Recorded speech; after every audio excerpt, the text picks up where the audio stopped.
Picture this. You're sitting in what you think is a peaceful academic lecture about interspecies relations at the galaxy's most prestigious university.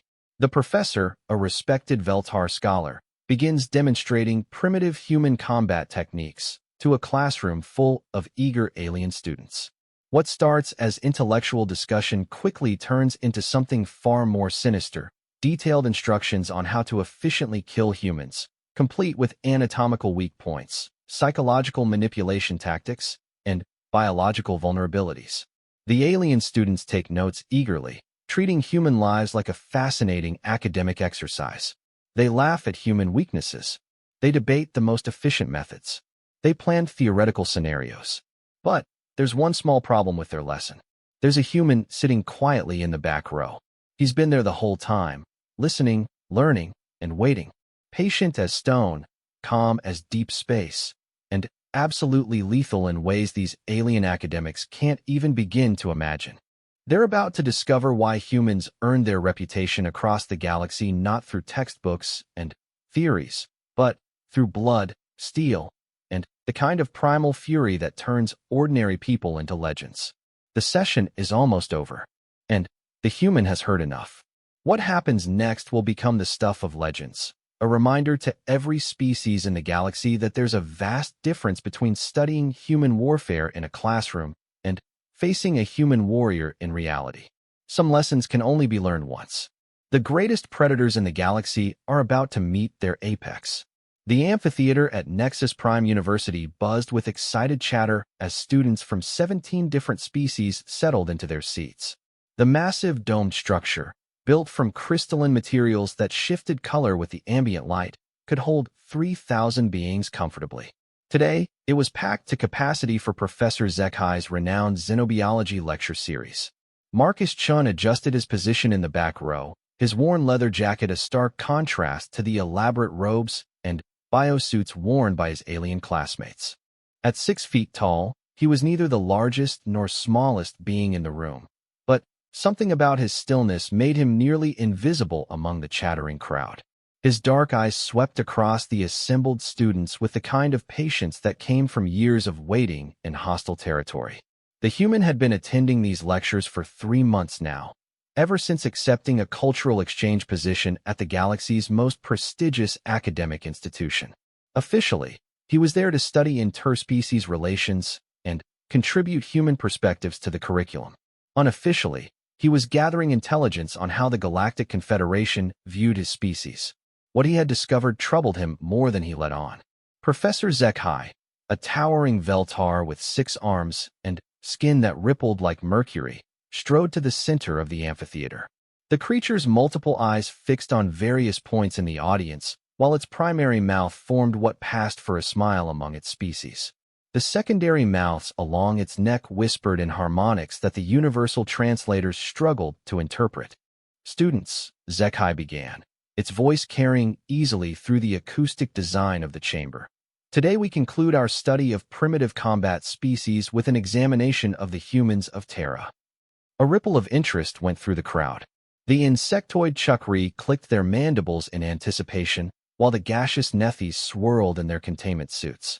Near the front, a group of predatory Krell leaned forward, their scaled heads tilting in that particular way that meant they were preparing to learn something they considered useful.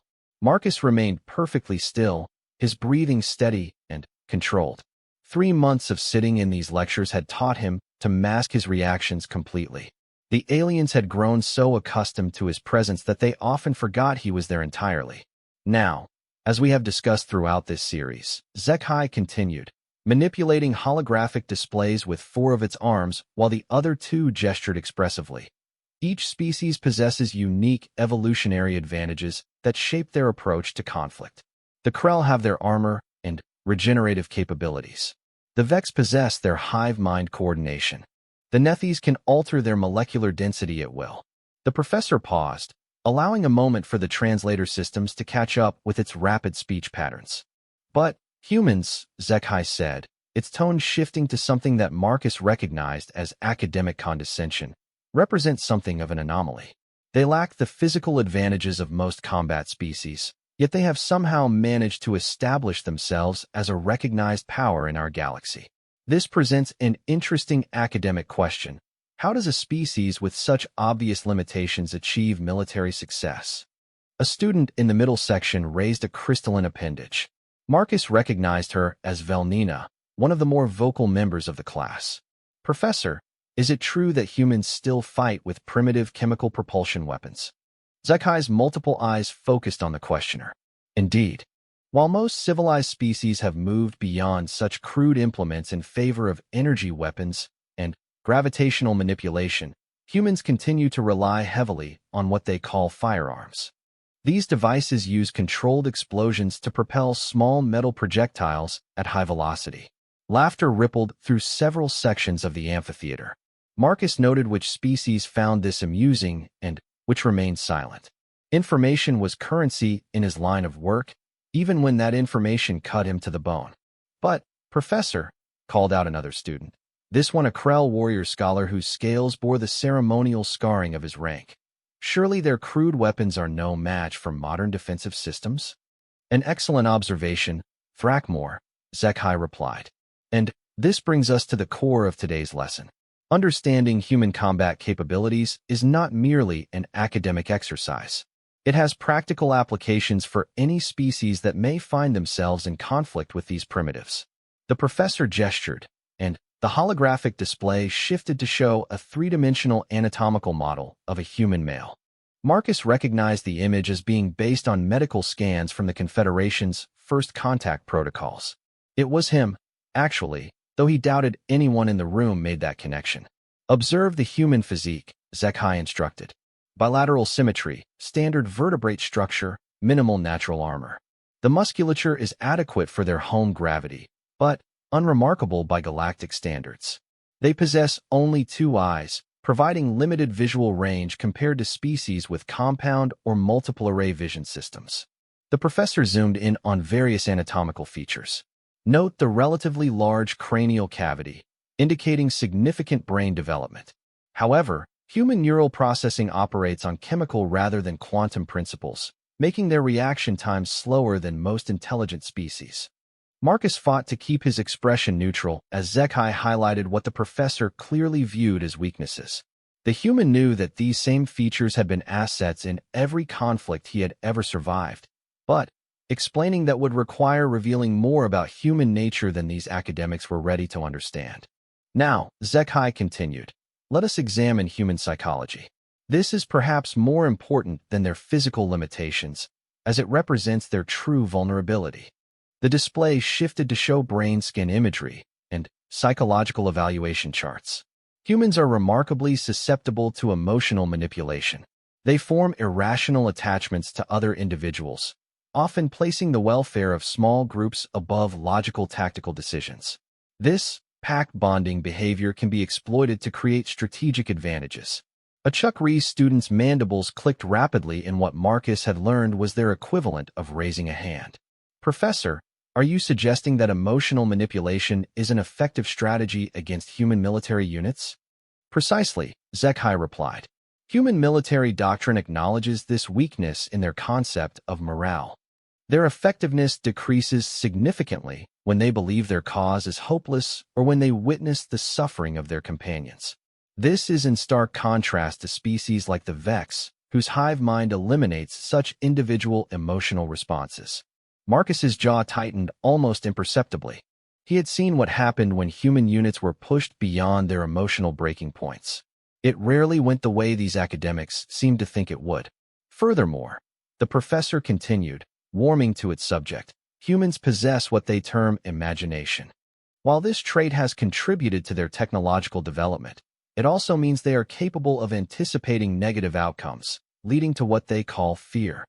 This psychological vulnerability can be leveraged to achieve surrender without direct confrontation. But, Professor, interjected a student whose species Marcus didn't recognize. The reports from the Scaravac incident suggest that fear doesn't always work as expected with humans. Zekai paused, its multiple eyes focusing on different points in the chamber. The Scaravac incident had been a major diplomatic crisis 2 years ago when human ships had rescued survivors from a massive industrial accident. The operation had involved significant risk, and several human vessels had been lost in the process.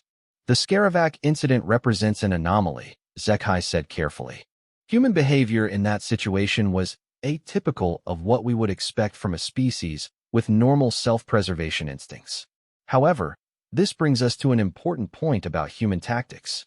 The holographic display shifted again, this time showing weapon schematics and battlefield layouts. When humans do engage in combat, they tend to rely on what they call asymmetric warfare. Unable to match the physical capabilities of most species, they instead focus on terrain advantages, technological force multipliers, and psychological warfare. Marcus almost smiled at that assessment. These academics had clearly studied human military theory, but they understood it about as well as a fish understood flight. For instance, Zekai continued, humans will often sacrifice superior position and numerical advantage to gain what they term surprise. This reflects their understanding that their physical limitations require them to end conflicts quickly before better-equipped opponents can bring their advantages to bear. The professor manipulated the display to show a tactical scenario. Observe this simulation based on the Battle of Kepler Station. Human forces, outnumbered 3-1, and facing Krell assault troops, chose to abandon their fortified positions and attack through what was assumed to be impassable terrain. The attack was successful, noted Thrackmore, the Krell student. My people still study that engagement. Indeed, Zekai agreed. But, note the cost. Human casualties were nearly 40%, a loss rate that would be considered catastrophic by most civilized species. This willingness to accept massive losses for tactical advantage is another exploitable aspect of human psychology. Marcus knew the real story behind Kepler Station. He had been there, in fact, though not in any official capacity. The human commander had made the call to attack through impassable terrain because he had correctly assessed that the Krell would never expect it. The casualty rate had been high, but the alternative had been the complete destruction of the civilian population the station had been protecting. These academics saw 40% casualties and assumed desperation. They couldn't comprehend the calculations that went into deciding those losses were acceptable. This brings us to practical applications, Zekai announced, its tone becoming more serious. While direct military conflict with humans is currently restricted by Confederation law, there may come a time when such knowledge becomes relevant for planetary defense or commercial security operations. Marcus felt something cold settle in his stomach. This was no longer academic discussion. Human combat effectiveness is largely dependent on their technology and their ability to coordinate group actions. Disrupt either factor, and their threat level decreases dramatically. The professor gestured, and the display showed technical specifications for human equipment. Their weapons, while primitive, are mechanically simple and therefore difficult to disable through electronic warfare. However, they require ammunition, and humans cannot manufacture replacement supplies without significant industrial infrastructure. Meaning prolonged engagement favors non-human forces, observed Velnina. Correct. Additionally, human coordination relies heavily on electronic communication systems. Unlike species with natural telepathic or pheromone-based communication, humans become significantly less effective when isolated from their units. Marcus watched as students throughout the amphitheater took notes with increasing interest. What had started as academic xenobiology was becoming a tactical briefing. Now, let us discuss specific vulnerabilities, Zekai continued. Human anatomy presents several target zones that will result in rapid incapacitation or death. The holographic human figure reappeared, now with various anatomical features highlighted in red. The cardiovascular system is particularly vulnerable. Unlike species with distributed circulatory systems or backup organs, humans rely on a single central pump. Damage to this organ or major vessels results in rapid system failure. Marcus forced himself to remain perfectly still as the professor began describing in clinical detail the most efficient ways to kill a human being. The respiratory system presents another critical vulnerability. Humans cannot survive more than a few minutes without continuous gas exchange. Their breathing reflex can be triggered by elevated carbon dioxide levels, making them susceptible to panic in contaminated atmospheres. Anethi's student pulsed brighter in its containment suit. Professor, would atmospheric manipulation be more efficient than direct physical attack? An excellent question. For species capable of atmospheric manipulation, this approach offers several advantages. It requires minimal physical proximity to human targets. It affects multiple individuals simultaneously, and it exploits their psychological vulnerability to suffocation-induced panic. Marcus cataloged every word, every gesture, every species that showed particular interest in the discussion. This information would be going into his reports, assuming he lived long enough to file them. The human nervous system also presents opportunities, Zekhai continued. Their spinal column, while protected by bone, is easily accessible from the posterior aspect. Severing this connection results in immediate paralysis and eventual death. What about their psychological vulnerabilities in combat? Asked Thrackmore. You mentioned their pack-bonding behavior. Indeed. Human military units will often sacrifice tactical advantage to protect wounded companions. They will also become less effective if they witness torture or execution of captured humans. This emotional response can be leveraged to force disadvantageous decisions. The professor paused, scanning the amphitheater with its multiple eyes. Are there any other questions before we conclude today's session? Marcus remained perfectly still as various students asked for clarification on anatomical details, weapon effectiveness, and tactical scenarios. Each question drove home the reality that this wasn't theoretical anymore. These beings were actively planning for human deaths. Excellent questions, all, Zekhai finally announced. Your final examination will include scenarios requiring you to develop effective strategies for conflict with human forces. I expect creative thinking and practical application of the principles we have discussed. The professor began gathering its materials as students throughout the amphitheater started to file out, chattering excitedly about what they had learned. Marcus waited, as he always did, until most of the room had cleared before standing. He moved with deliberate calm toward the exit, his footsteps silent on the crystalline floor. Several alien students glanced at him as he passed, but none showed any sign of recognizing what they had just done. To them, he was still just the quiet human auditor who never said much and never caused trouble. They had no idea they had just spent 2 hours describing how to murder him in front of his face. As Marcus reached the exit, he heard Zekhai calling out to the remaining students. Remember, your examination is next week. I want to see practical application of these concepts. Show me that you understand not just human weaknesses, but how to exploit them effectively. Marcus stepped into the corridor beyond the amphitheater, his mind already working through tactical assessments and communication protocols. The session was over. Now it was his turn. Marcus Chin walked through the corridors of Nexus Prime University with the same unhurried pace he had maintained for 3 months. The crystalline walls reflected his image in fractured patterns, making him appear simultaneously everywhere and nowhere as he moved. Other students and faculty members passed him without notice, their attention focused on their own academic pursuits. He had learned to be invisible here, a skill that served him well in his actual profession. The human made his way to his assigned quarters in the residential wing, a modest suite designed to accommodate humanoid physiology. The door recognized his biometric signature and slid open silently. Once inside, Marcus allowed himself a moment to drop the careful mask he had worn throughout the lecture. His hands were steady as he activated the quantum encryption array hidden within what appeared to be a standard academic workstation. The device looked like any other research terminal, but its true purpose was far more serious. Within seconds, he had established a secure connection to a communications satellite in orbit around Nexus Prime. Control, this is Observer 7, he said quietly into the transmission array. Priority Alpha message. The response came immediately, routed through relay stations across 3 star systems to prevent tracking. Observer 7, this is Control. Verify authentication. Marcus placed his hand on the scanner and spoke a code phrase in Mandarin. The system verified his identity through multiple channels before opening the secure channel. Observer 7 authenticated. Report. Control, I have confirmation of hostile intent. Target institution is conducting tactical instruction for engagement with human forces. Recommend immediate escalation to Protocol 6.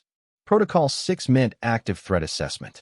It meant the situation had moved beyond intelligence gathering into potential military action. Observer 7, clarify scope of threat assessment. Marcus closed his eyes for a moment, calling up perfect recall of the lecture he had just witnessed. Control, estimated 200 students from 17 species received detailed instruction on human anatomical vulnerabilities, psychological manipulation tactics, and combat scenario exploitation.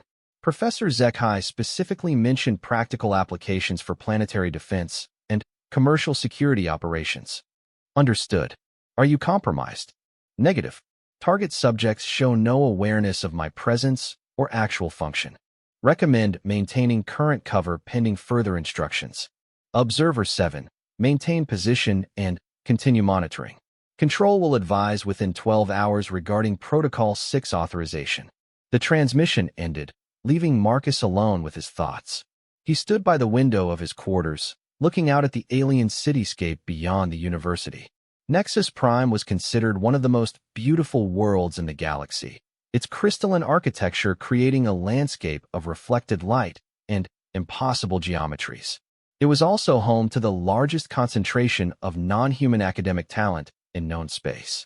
If these lectures represented standard curriculum rather than isolated incidents, the implications were staggering. Marcus activated his workstation's standard academic interface and began composing what appeared to be research notes. In reality, he was creating a detailed intelligence report on every species represented in the amphitheater, cross-referenced with their political affiliations and military capabilities. The Krell were obvious threats.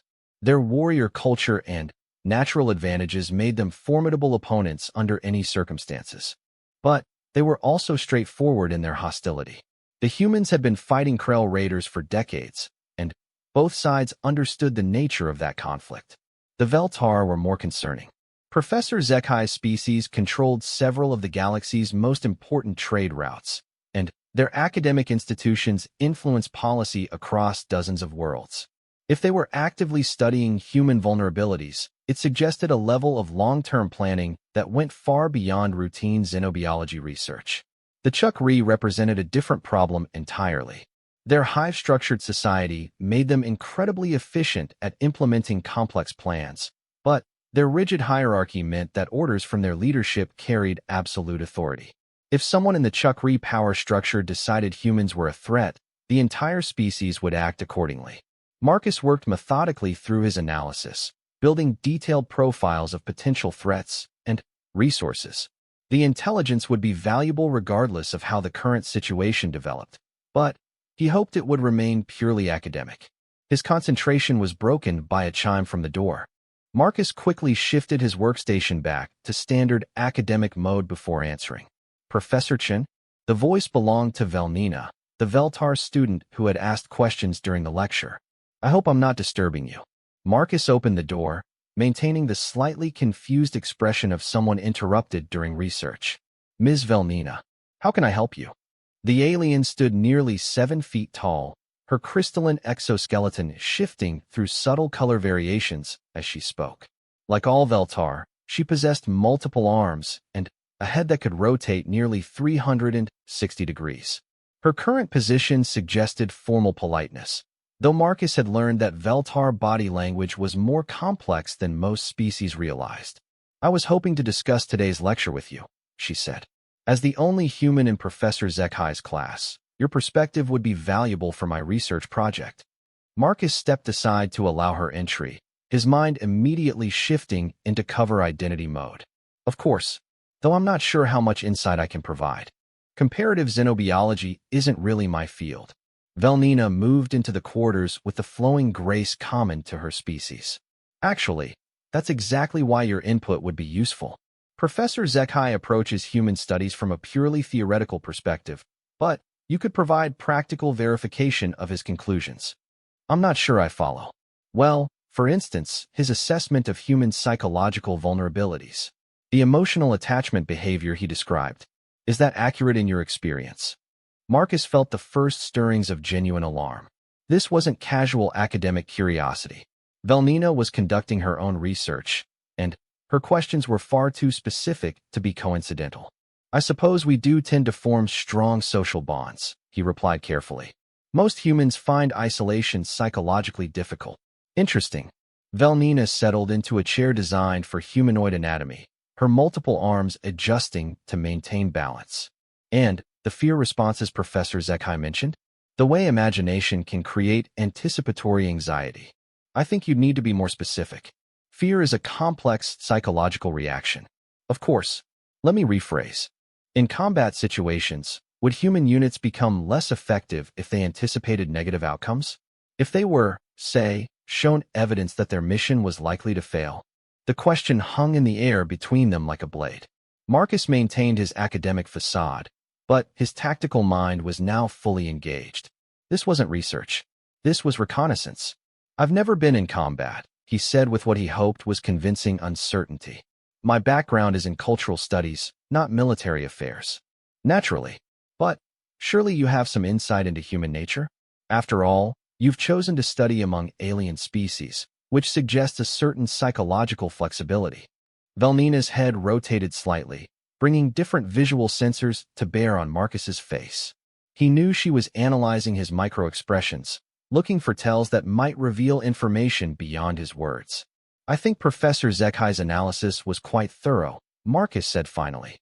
Though I'd note that any species psychology becomes more complex when you move from theoretical models to individual cases.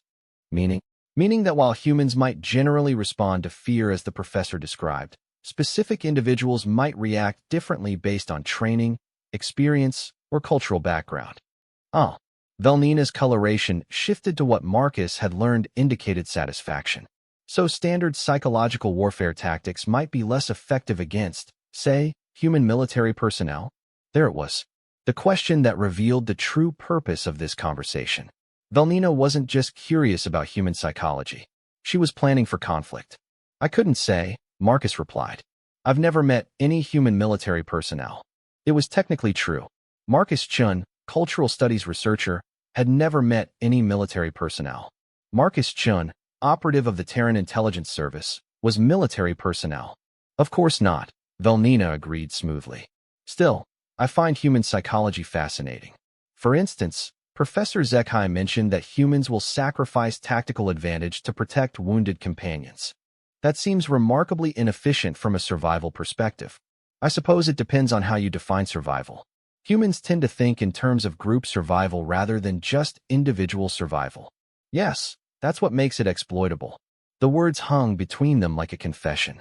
Valnina had revealed more than she intended, and Marcus saw her stiffen as she realized the implications of what she had said.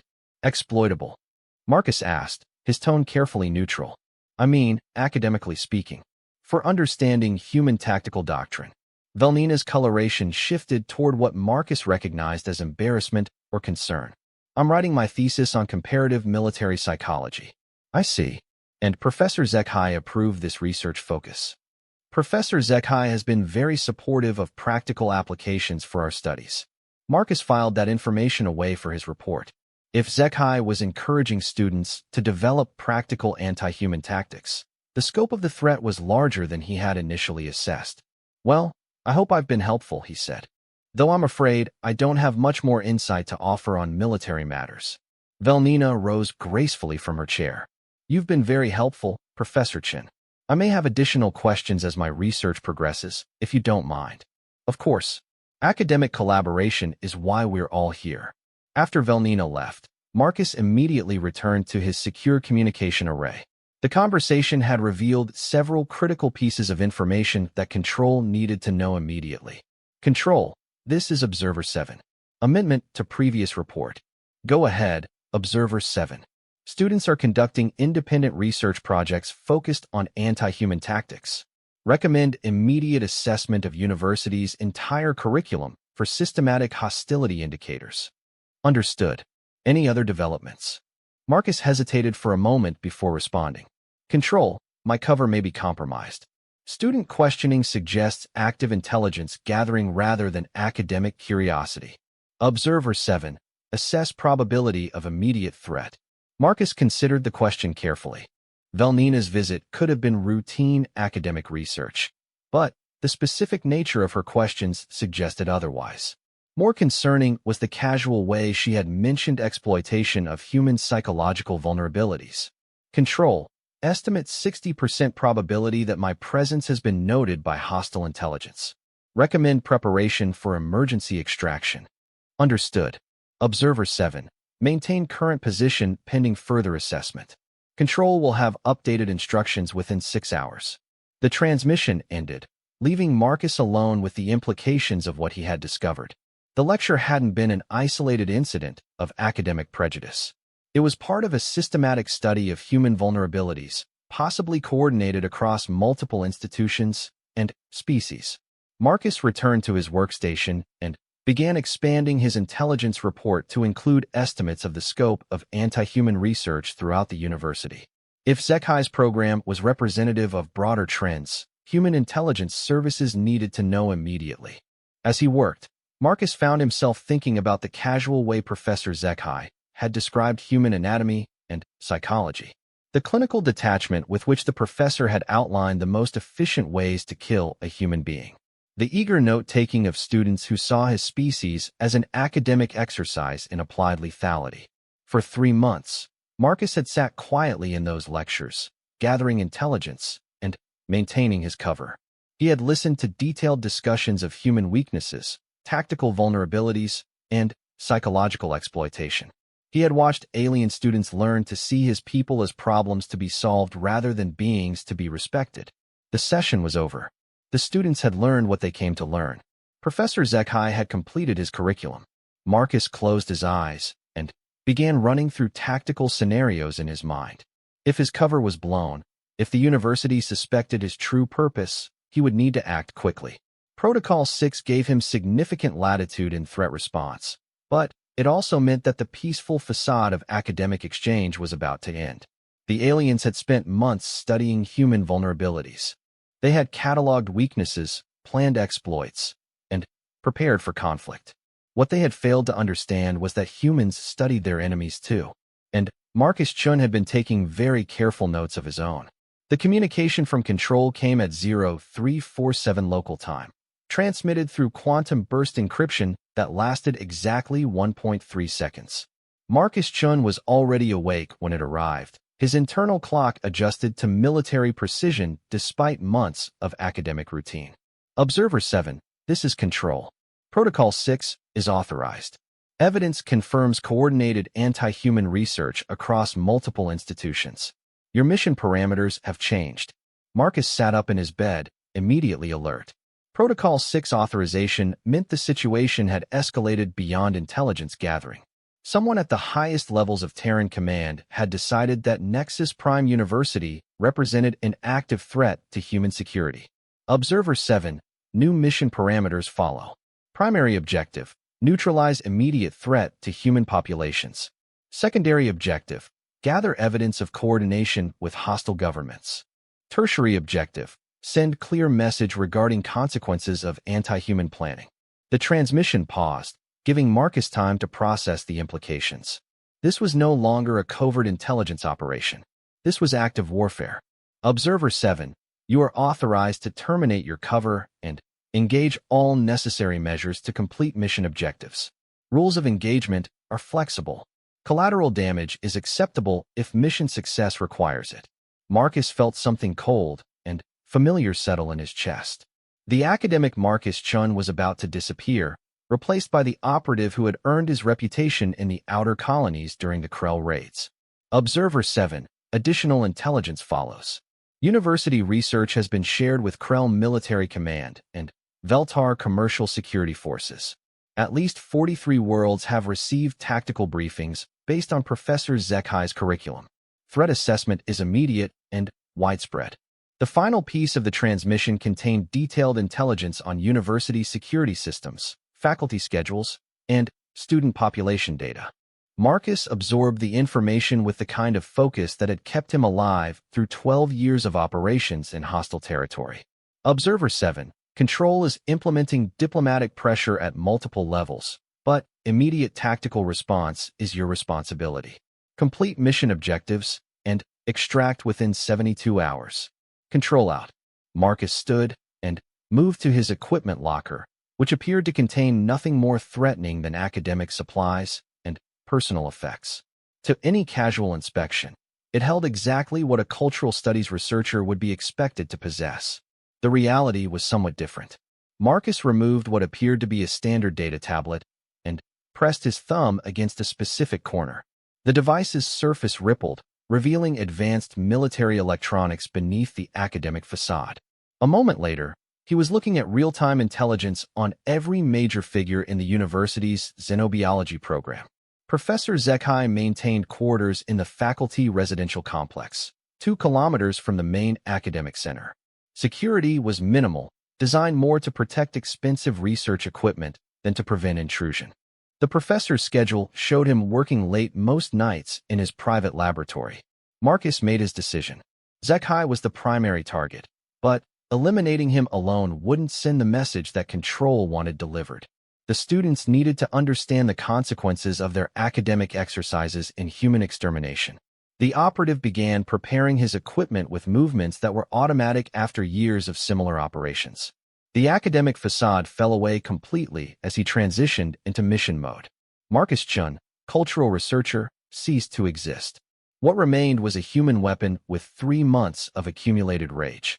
He dressed in dark clothing that would blend with the university's night cycle lighting. The civilian outfit was replaced by gear designed for close-quarters combat and rapid movement. Weapons came next: a plasma sidearm that could burn through most known armor types, molecular monofilament wire for silent eliminations, and explosive charges small enough to hide, but powerful enough to level a building. Most importantly, he retrieved the recording device that would document everything for the official record. Control wanted evidence, but they also wanted every species in the galaxy to see what happened when humans were pushed too far. Marcus slipped out of his quarters at 0400, moving through the university's corridors with the kind of stealth that made him nearly invisible to both electronic and biological detection. He had spent 3 months mapping these passages, learning the security patterns, and identifying the blind spots in the monitoring systems. The faculty residential complex was separated from the main university by a park area designed to showcase the botanical diversity of member worlds. In daylight, it was beautiful. At night, it provided perfect concealment for someone who understood how to move without detection. Marcus crossed the open ground in stages, using landscaping features and decorative structures to break up his silhouette. The security sensors were sophisticated but predictable, designed to detect obvious intrusion attempts rather than professional infiltration. Professor Zekai's laboratory occupied the entire 3rd floor of the xenobiology research building. Marcus studied the structure from concealment, noting entry points, security measures, and potential escape routes. The Veltar's research focused on comparative anatomy, which meant his laboratory would contain detailed models and data on dozens of species, including humans. Marcus found his entry point through a service corridor that connected to the building's environmental systems. The locks were electronic rather than biometric, a choice that reflected the Veltar tendency to prioritize efficiency over security. To someone with Marcus's training and equipment, they might as well have been open. The laboratory was dark when Marcus entered, but his enhanced vision systems revealed the space in perfect detail. Holographic displays showed anatomical models from 17 different species, each one labeled with tactical annotations and vulnerability assessments. The human display was the largest and most detailed. Professor Zekai was working at a desk in the far corner, his multiple arms manipulating data streams, while his various eyes focused on different aspects of his research. The professor was so absorbed in his work that he didn't notice the silent intrusion. Marcus moved closer, studying the materials Zekai was reviewing. The display showed battlefield footage from the Scaravac incident, but the professor had added tactical annotations highlighting what he considered human mistakes.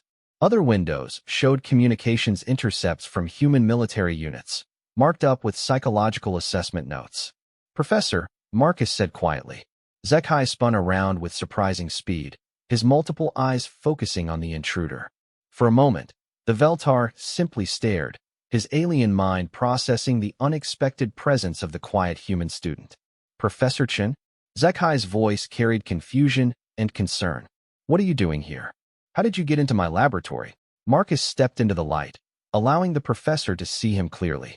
The academic facade was completely gone now, replaced by something that made Zekhai's multiple arms twitch in instinctive alarm. I wanted to review your research notes, Marcus said calmly, particularly the sections dealing with human vulnerabilities. I don't understand. This area is restricted to faculty only. You shouldn't be here. No, Marcus agreed. I shouldn't. But, then, you shouldn't be teaching alien students how to murder my species. The words hung in the air between them like a blade. Zekhai's coloration shifted through several variations that Marcus recognized as extreme alarm. Murder? Professor Chun, I think you misunderstand the nature of academic research.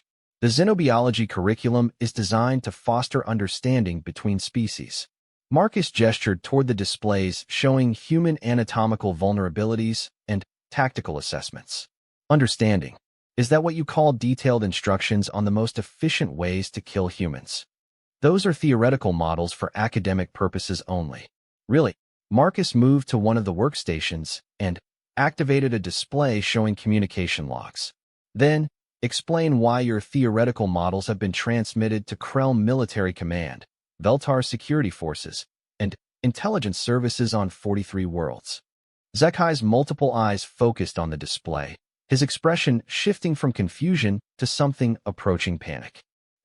Those transmissions were approved through proper academic channels. Knowledge sharing between institutions is standard practice. Knowledge sharing. Marcus's voice carried a dangerous calm.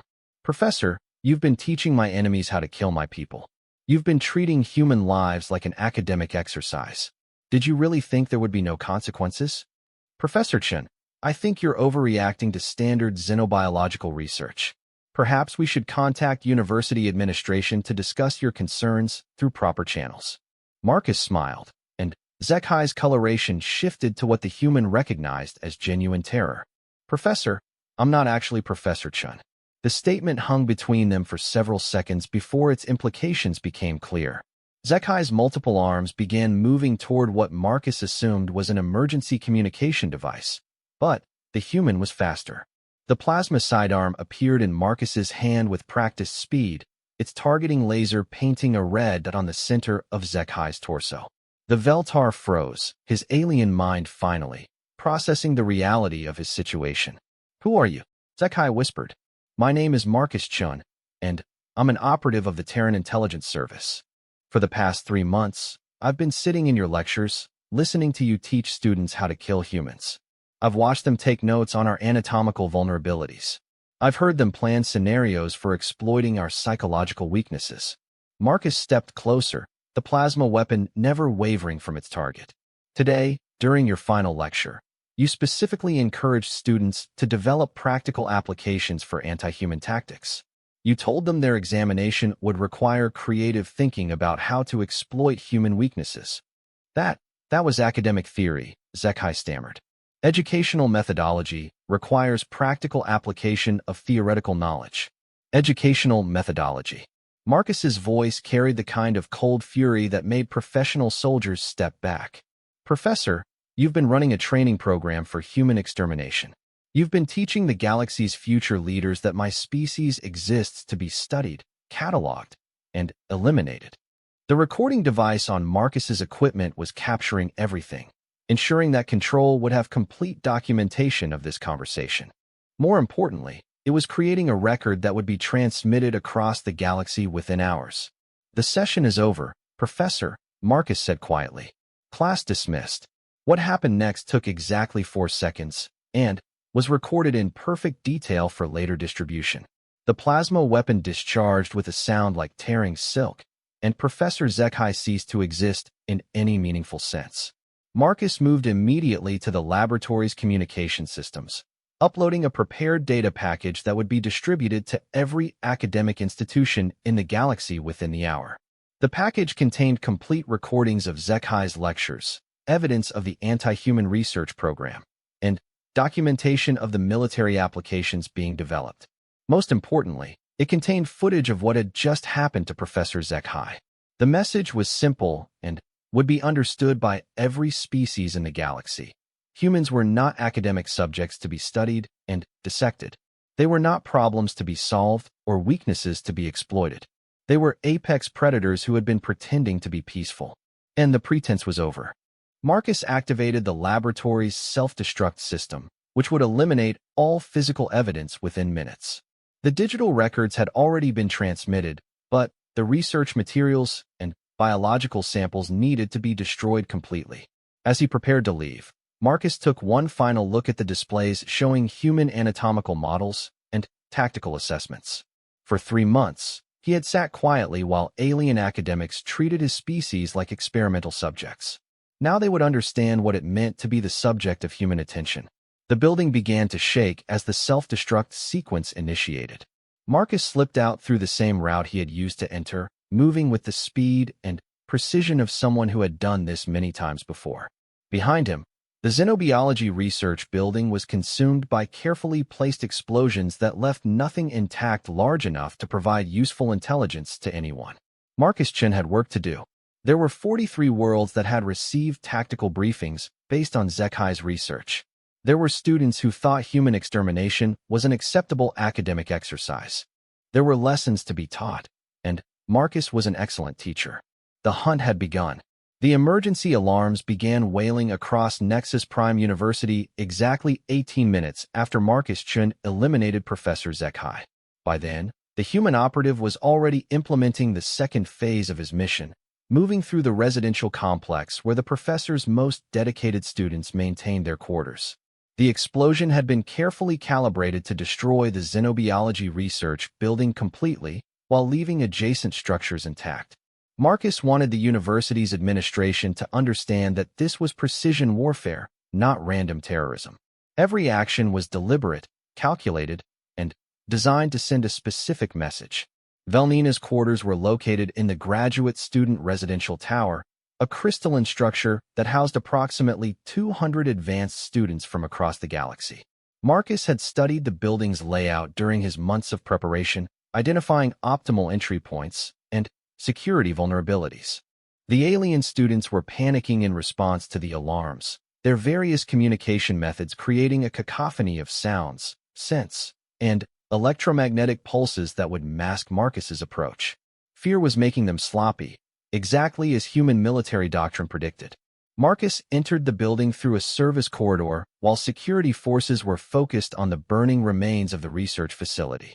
The chaos provided perfect cover for someone who understood how to exploit confusion and misdirection. Velnina's room was on the 14th floor, accessible through corridors lined with doors designed for dozens of different species. The architecture was a marvel of inclusive engineering, but it also created blind spots and acoustic shadows that Marcus could use to move undetected. He found Velnina's door and paused, listening to the conversation inside. The Veltar was speaking rapidly in her native language to what sounded like several other students. Marcus activated his translation system and waited for the device to process the alien communication patterns. "The research building is completely destroyed," Velnina was saying.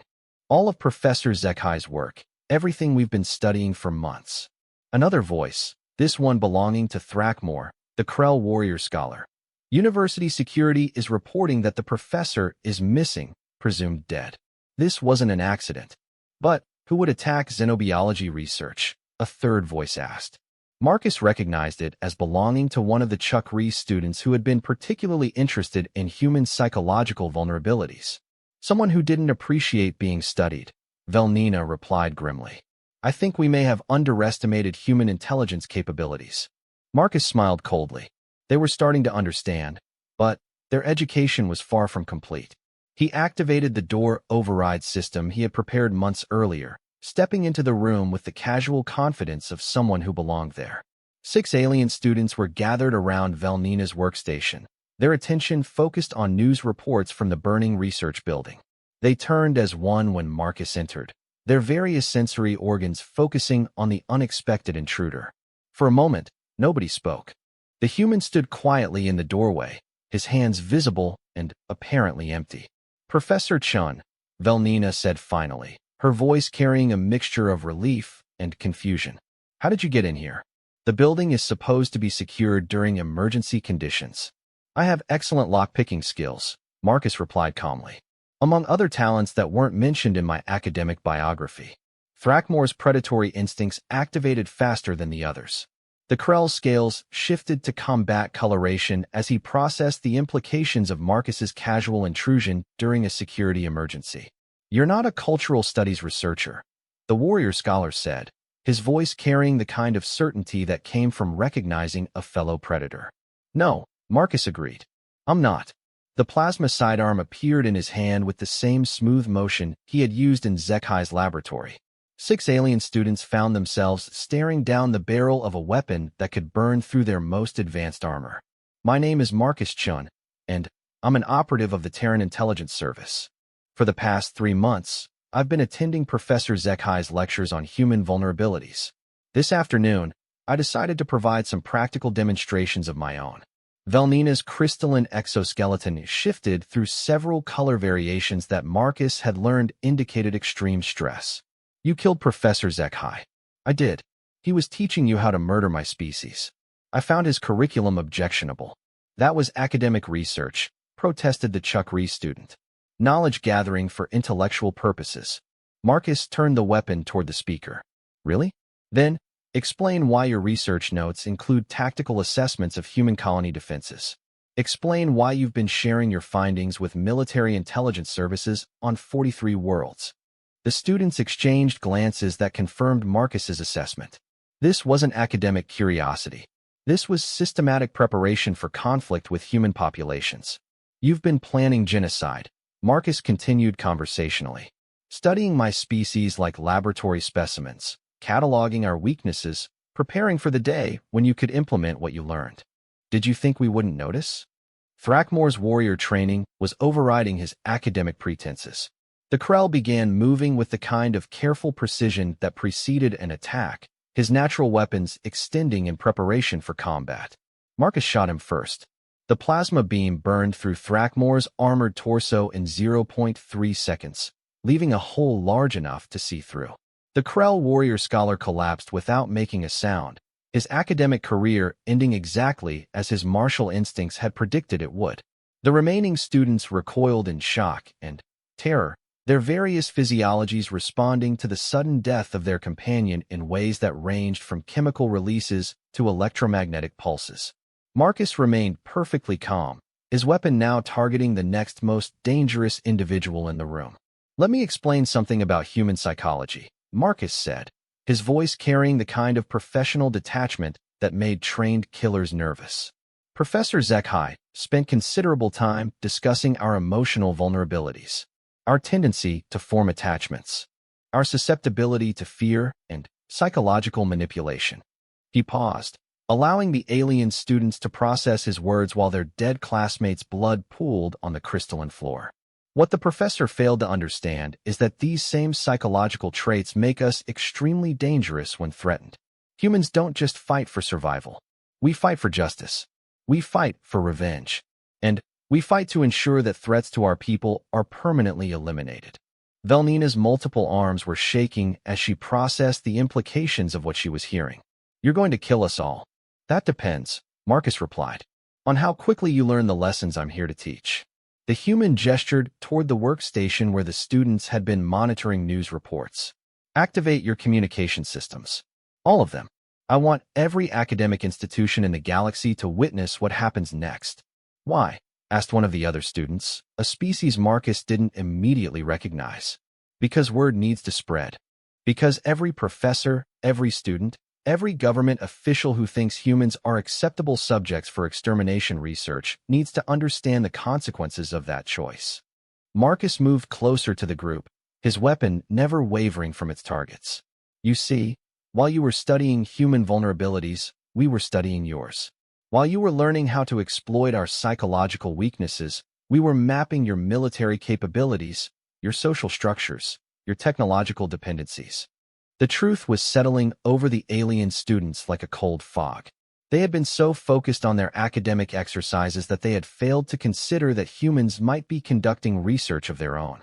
3 months ago, I was inserted into this university as part of a comprehensive intelligence operation. 47 other humans are currently gathering similar information on academic institutions across the galaxy. Every lecture you attended, every note you took, every tactical assessment you shared with your governments has been monitored and recorded. Velnina's coloration had shifted to something Marcus had never seen before, a pattern that suggested complete psychological breakdown. You've been watching us, learning about us, studying you, Marcus corrected, just like you studied us. The difference is that human research tends to focus on practical applications. To demonstrate his point, Marcus activated a holographic display that showed detailed intelligence assessments of every species represented in the room. The files contained information on anatomical vulnerabilities, psychological profiles, technological capabilities, and tactical recommendations for optimal elimination. As you can see, we've been quite thorough in our academic research. The alien students stared at their own species' profiles with the kind of horror that came from recognizing their deaths in clinical detail. Every weakness they possessed had been cataloged. Every vulnerability had been assessed. Every method for exploiting their physiology had been documented with scientific precision. "This is what you did to us," Marcus explained. "This is how it feels to be reduced to data points and tactical assessments. The question now is whether you've learned anything from the experience." The Chuck Reese student who had protested earlier began making rapid clicking sounds that Marcus recognized as their species' equivalent of panic. "We didn't mean, it wasn't supposed to be personal. It was just research. Just research." Marcus's voice carried the kind of cold fury that made seasoned soldiers step back. "You were planning the extermination of billions of human beings, and you thought it didn't matter because you called it research." The weapon in his hand shifted to target the Chuck Reese directly. "Did you think human lives were worth less because we don't have compound eyes? Did you think our deaths were acceptable because we use chemical weapons instead of energy beams? Did you think we wouldn't fight back because your professors told you we were primitive?" The alien students were learning the difference between theoretical knowledge and practical application. They had studied human combat psychology in classroom settings, but they had never experienced the reality of facing a human warrior in actual combat. Marcus was teaching them things that couldn't be learned from textbooks. "Here's what you failed to understand," he continued, his voice carrying across the room like a judgment. "Humans aren't just another species to be cataloged and studied. We're not laboratory specimens for your academic amusement. We're the apex predators of our world, and we've spent 10,000 years perfecting the art of warfare." The human operative moved closer to his captive audience, ensuring that every word was being recorded and transmitted. "Every civilization that has underestimated human capabilities has learned the same lesson you're learning now. We don't fight fair. We don't follow your rules. We don't stop when you ask us to. We fight until the threat is eliminated completely and permanently." Marcus paused, allowing the alien students to contemplate their situation. They were trapped in a room with a human predator who had been studying them for months. They knew exactly how outmatched they were because he had shown them their own vulnerability profiles. "Now," Marcus said calmly, "we're going to have a practical examination.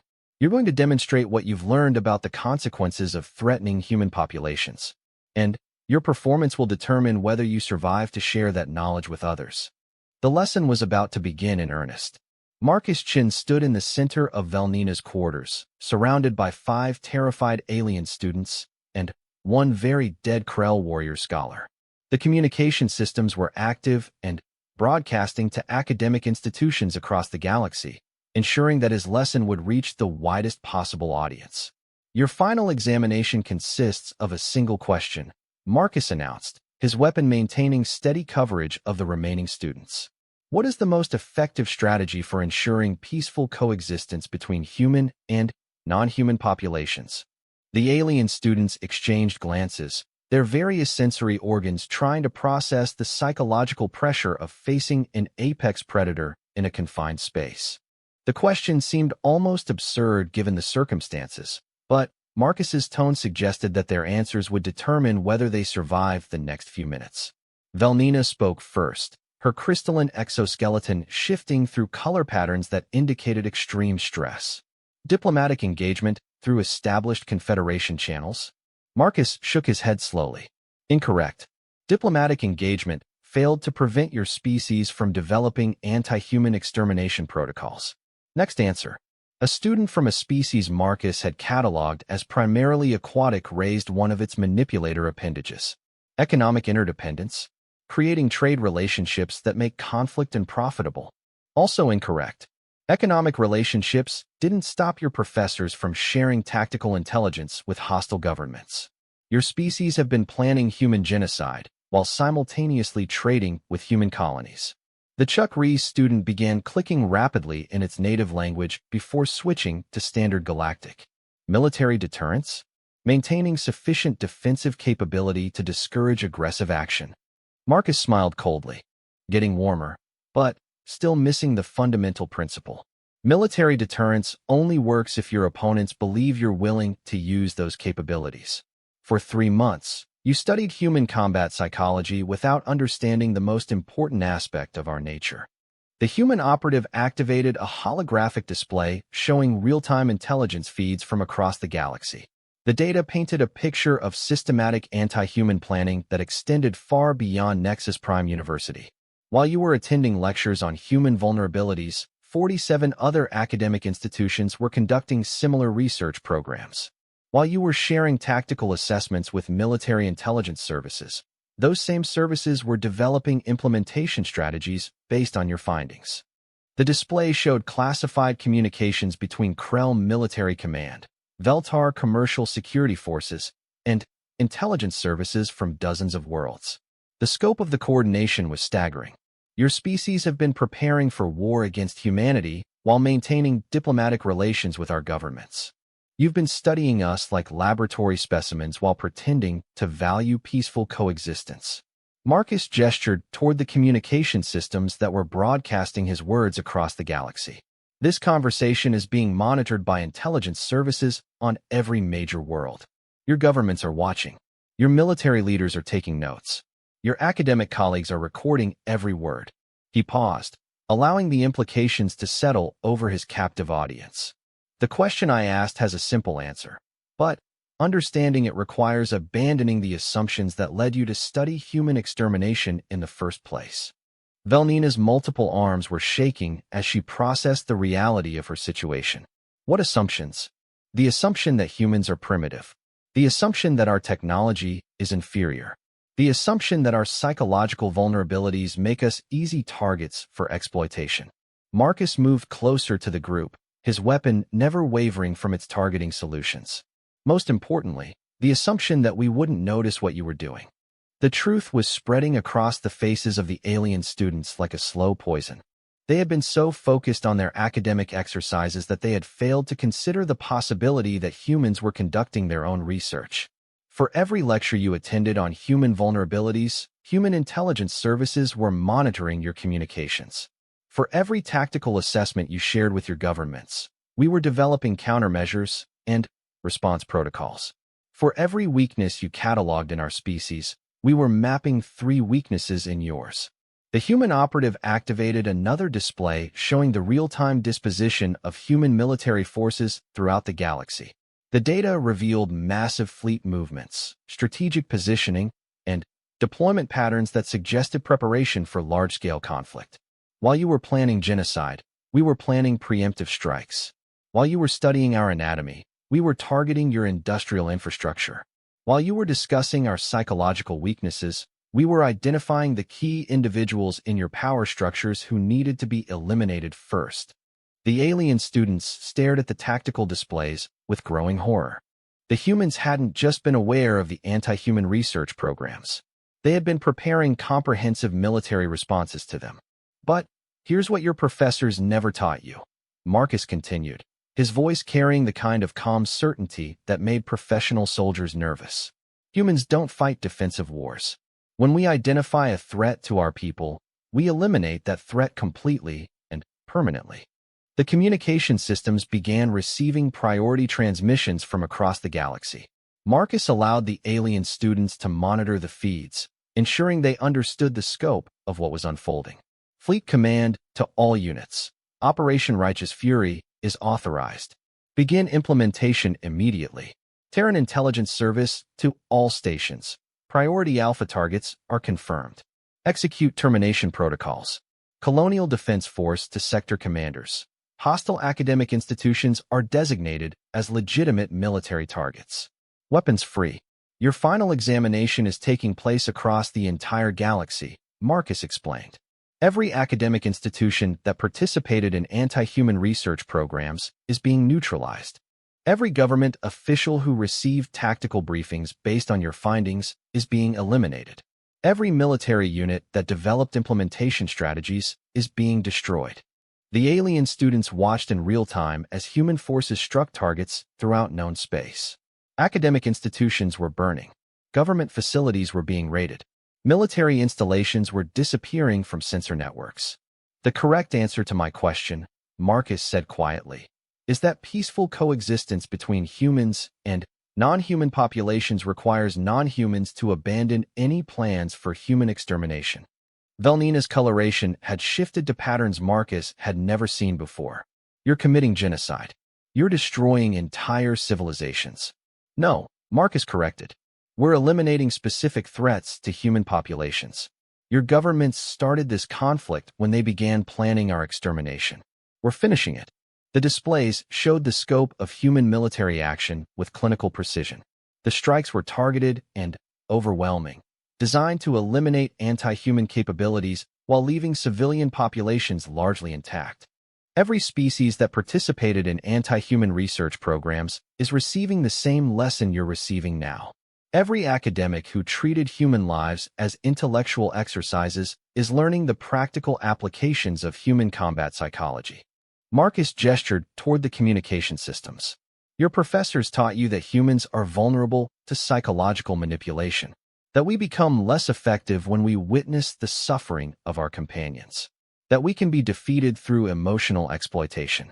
The human's expression shifted into something that made the alien students instinctively recoil.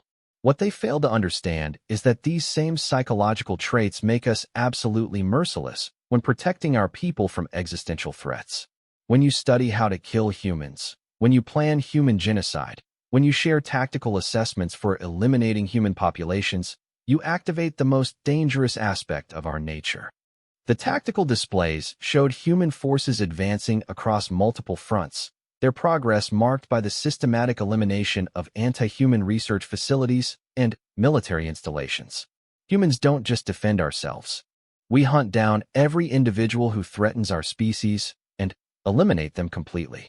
We track down every organization that supports anti-human activities and destroy it permanently. We identify every government that plans human extermination and remove it from power. Marcus moved closer to the terrified alien students, ensuring that every word was being recorded and transmitted across the galaxy. This is the lesson your professors should have taught you. Humans are not prey animals to be studied and exploited. We are apex predators who have spent millennia perfecting the art of eliminating threats to our survival. When you plan our genocide, you become the prey. The communication systems were receiving reports from across the galaxy as human forces completed their objectives. Academic institutions that had participated in anti-human research were burning. Government officials who had received tactical briefings were dead. Military units that had developed implementation strategies were destroyed. Your examination is complete, Marcus announced. Your grades are being determined by your survival. Those who live will carry the message to every species in the galaxy. Humans are not acceptable subjects for extermination research. The human operative prepared to leave, his mission objectives nearly complete. The university had been neutralized. The students had been educated. The galaxy was learning that humanity was not the vulnerable species their academics had believed. One final lesson before I go, Marcus said, his weapon targeting each of the remaining students in turn. The next time your species considers studying human vulnerabilities, remember that we study yours too. And we're much better at it than you are. The plasma weapon discharged 5 times in rapid succession. When the energy bursts faded, Marcus Chun was alone in the room with 6 dead alien students and one very clear message for the galaxy to understand. The session was over. The examination was complete. And humanity had passed with flying colors.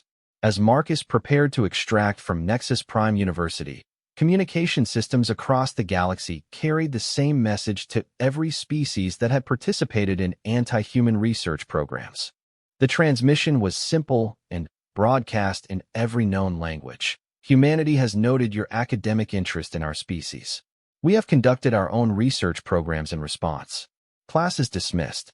Final grades are permanent. The aliens had spent months studying how to kill humans. Now they understood why that had been a very bad idea. The hunt was over. The lesson was learned. And the galaxy would never make the same mistake again.